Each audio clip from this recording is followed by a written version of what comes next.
Hey everybody, what is up? I am about to start a podcast with a guest that I'm really excited about welcoming in. If you don't know me, my name is Patrick, and I am a content creator who has a full-time job, a busy schedule, a family, kids, a marriage.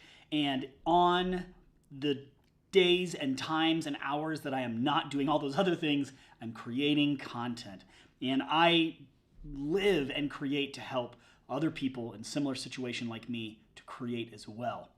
You don't have to be a full-time content creator to create content. You can just get out there and do it within your regular life. And I have scheduled some time today to record a podcast with someone that I hope is going to be a new friend. A guy named Shama, who is on Instagram, does a lot of hilarious content. Very much of it, actually almost all of it, is church related. He's a musician. And just a fun guy to watch create, and I think it's going to be a really fun creation as well. So let's talk about how I am actually creating this podcast, what I'm doing, what kind of gear I'm using, because I think that would be really helpful to you. Number one, I have my branded ice coffee cup from my job. Let's just, hold on. I mean, if you don't have the caffeine, can you even start? And just so you know, I'm using an app to stream right now. It's the same app I use for podcasting.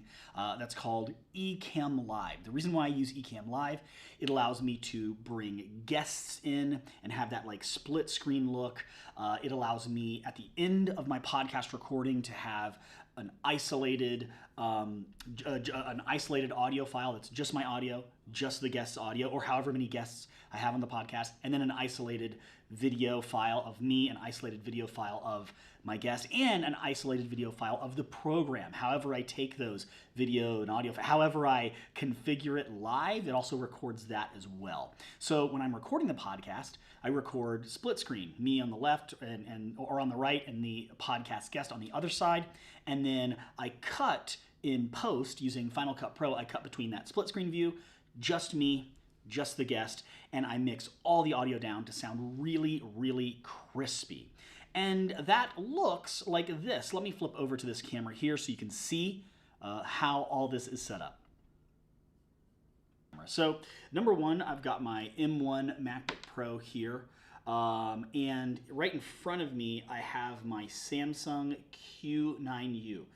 This microphone sounds incredible. It also has a really cool, like, classic look to it. So it looks like I'm podcasting. It looks like I'm a radio host when I use this microphone. But this is not my only source of audio. On my camera, I have the Rode VideoMic Go 2. This is going to be a microphone that's strictly a backup. But my best backup is right above me. This is a Sennheiser microphone. Really nice shotgun microphone. This is the most expensive of the bunch. I rarely use it. This is a backup. I use this for a lot of videos, but I'm really liking the sound of the Q9U for podcasting recently. You'll also notice that on my computer here, so this is Ecamm Live. This is what we're looking at here. These are all my cameras. See me there filming, right? And then I have over here my notes. These are the questions. Like, I just use these as jumping off questions. The questions that this is the questions that I will send whoever I'm interviewing. And they don't have to be the questions I stick to the entire time. These are simply questions that I use as jumping off points. It might be what I use. And I send these ahead of time to the person I'm interviewing because it's a level of professionalism. It's a professional courtesy to say, hey, here's kind of the direction I want to go. Sometimes they don't even read the questions. Sometimes they will pick through the questions and say, actually, I would rather not talk about this. That's happened to me twice. So I'm really thankful that I send these ahead of time. If you can get anything down in a Google Doc or on a note or in a text even, and just say, hey, here's some of the things I'm thinking through, it allows your interviewee to prepare a bit. Now, all of these mics, all of these microphones, this one here, not all of them, this is plugged directly into the camera, but this Q9U here, this Sennheiser here, all going right into this Zoom L8, channel 1, channel 2. And it's recording separately from Ecamm Live. So I'm going to take the audio that I record from this, because there's an SD card right in the back, and I am going to pair that up with my video. Now, my computer has this little guy plugged into it. This is the CalDigit, I think it's the TS3. This is a pretty expensive $200 or $300 hub that my camera is plugged into this USB card here, HDMI right into there, USB right into here. The reason why I do that, I'm using the Sony ZV-E10 here. If I wanted to, I could stream directly from the USB-C port of the Sony ZV-E10, but I don't do that, and here's why. When I plug my Sony ZV-E10 directly into my computer using USB-C and use it for streaming, you can't record with it. So I like to have a video backup. And what I do is I take the HDMI port of the Sony ZV-E10, plug it into this capture card here, this USB capture card, which plugs right into my TS3 made by CalDigit. And that means I can record with this camera. Ecamm Live is recording. And that way I've got all my bases covered just in case. Now, a lot of people are filming with Zoom. A lot of people are filming with Riverside. I'm using Ecamm Live. The reason why is because I think almost anything will perform better than Zoom. But I think it's better than StreamYard. I think it's better than Riverside. Ecamm Live does a lot. I don't have time to get into it right now. But it's also not free. It is a service that you pay for. It's a couple $100 a year. But if you really do the math, you're paying, $20 a month, something like that. If you're doing more than a couple of podcasts, I mean, it gives you about 300 hours of recording available to you with their Pro plan or whatever, and that really works for me. So that's why I'm using Ecamm Live. But don't record video podcasts or podcasts with Zoom. It's terrible. Sounds bad. It's hard to work with. Not ideal. And then finally, just so you guys know, I also have some lighting going on here. This is a Dasny key light right here. It's a little over $100. And then behind me, I have a GVM LED light. Now, why do I have a light here? Well, obviously I want to light my subject. Did this get turned down or turned up? I think it did. I am going to have to fix that. That's okay. That's okay. It's a little too bright. But the reason why I have a light behind me is because you see how it kind of fills out the space back here? If I turned off this light and I just had the light on that was in front of me, this is what it would look like. Kind of a bland background, right? But with something like this, I have the ability to spread some light out onto my background and really give it some character. Now I want to just really quickly check and make sure nobody is giving any comments or anything like that. Oh my gosh, Gabe of course is in here. Crispy, you did it. My goodness, you guys are the best.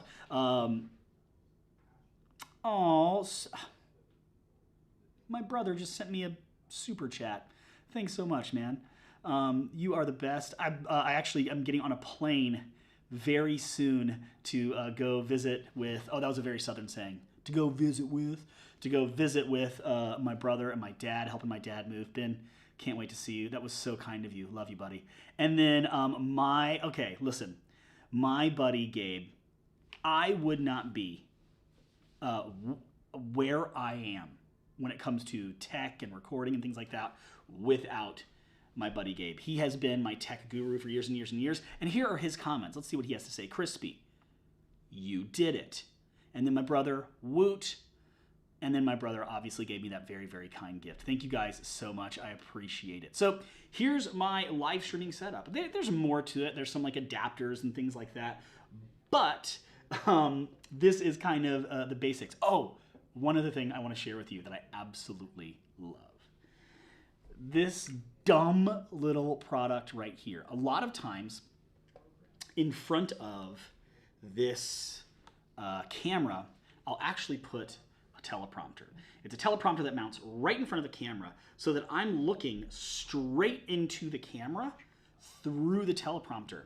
And it has the questions I want to ask or the things I want to say scrolling. How do I make the teleprompter scroll? This little Bluetooth guy right here. You can obviously not see it. The buttons aren't super quiet if I press them loudly or press them hard, but if I press them quietly, even while I'm talking or something, I think you can still hear it a little bit, but everyone's none the wiser, right? and it just kind of scrolls through the questions right in front of me using an iPad teleprompter, which I've talked about. I actually did a whole video about it. So that's something that I really, really love. So this little, this AirTurn BT500S-2. Yeah, you know, because that name makes tons of sense, right? So I have my teleprompter in front of me, I have my lighting, I have it all going to this cow digit here, I have my Zoom L8, and that's how I record podcasts. And it's been something that's been a real joy of mine to be able to connect with people. I've been just like hopping into people's DMs and saying like, hey, listen, I would love to record an interview with you about leading worship, which I do full time, or content creation, or whatever.